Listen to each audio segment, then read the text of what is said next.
Hey guys, what's going on? This is Apple Investigator here, and Apple's huge media event on September 9th is now just days away. In fact, the countdown clock is actually ticking on Apple.com. So this is the most hype, the most buzz, and the most build-up I've ever seen in all my events that I've been covering on the channel. Now, there's a number of reasons as to why this is. We are expecting to see not just one iPhone, but two. We're also expecting to see Apple's first wearable device as they launch into this market. And we are also potentially even going to see a new iPad or maybe even a new Apple TV. There's just so many question marks, but there's also a number of locks. Whatever is going to get announced is going to get announced, but I thought that I would just talk about everything that we could potentially expect in this video. Now, the first thing that we know is going to happen is we're going to see a new iPhone. Apple refreshes their mobile device every September pretty much, and this is going to be dubbed the iPhone 6 or maybe the iPhone Air. Now, it's expected that we're going to have two new models, both a 4.7 as well as a 5.5-inch screen dimension. This is new for Apple. They have never launched two separate screen sizes at the same time. Now, the 4.7-inch model is expected to have sapphire glass. That is what has been rumored all this time. I would be surprised if we didn't see at least some models with the sapphire cover. We're also expecting to see an improved A8 chip inside, which will make it much more faster. We'll also see an improved Touch ID sensor and an improved camera with a much more megapixel count on the sensor and maybe a better aperture.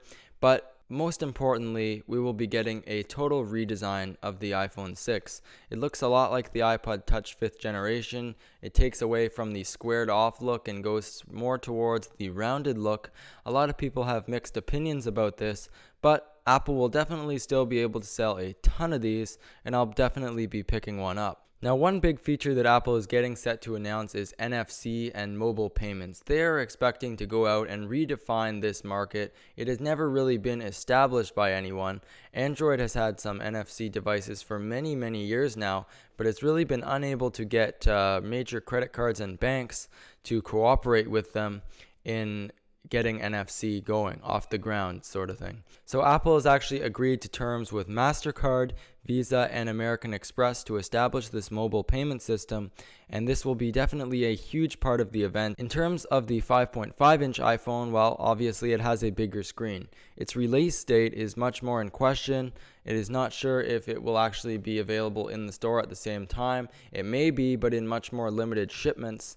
And like I said, 5.5 inches, a much larger battery, somewhere around the 2900 milliamp hour range, and even potential for a better resolution and some other notable features. I expect this one to have sapphire as well, at least in some of the models.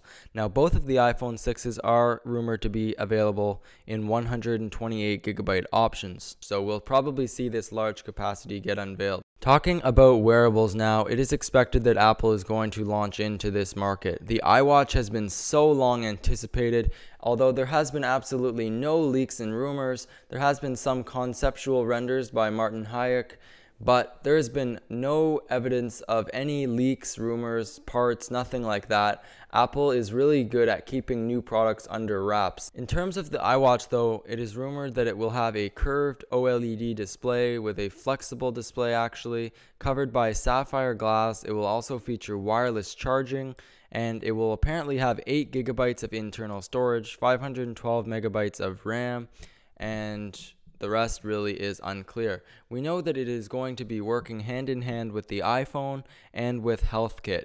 So it was going to feature a lot of different sensors as well as NFC to potentially track your health as well as make payments. In terms of the iPad, it is also expected that we could see a brand new refreshed iPad Air 2 with a thinner body, a new Touch ID sensor which never made its way to the iPad, as well as anti-reflective coating on the screen, and as well as the potential for new multitasking features. So this is the most hype we've ever seen for an Apple event. There could be other things get shown as well, maybe the iTV even. I have no idea. There are some surprises in store this year, which is a good thing. Now, you can follow along with all this action live on Apple's website. They will be hosting their live stream, which begins at 1 p.m. Eastern Time on Tuesday. You can definitely expect a lot to come from this event. Apple has not really announced any new products this year. So, I hope that you guys did enjoy this video. Be sure to leave a thumbs up down below if you did. I can't wait to share with you guys my coverage of the iPhone 6. I will be picking one up as soon as it's available.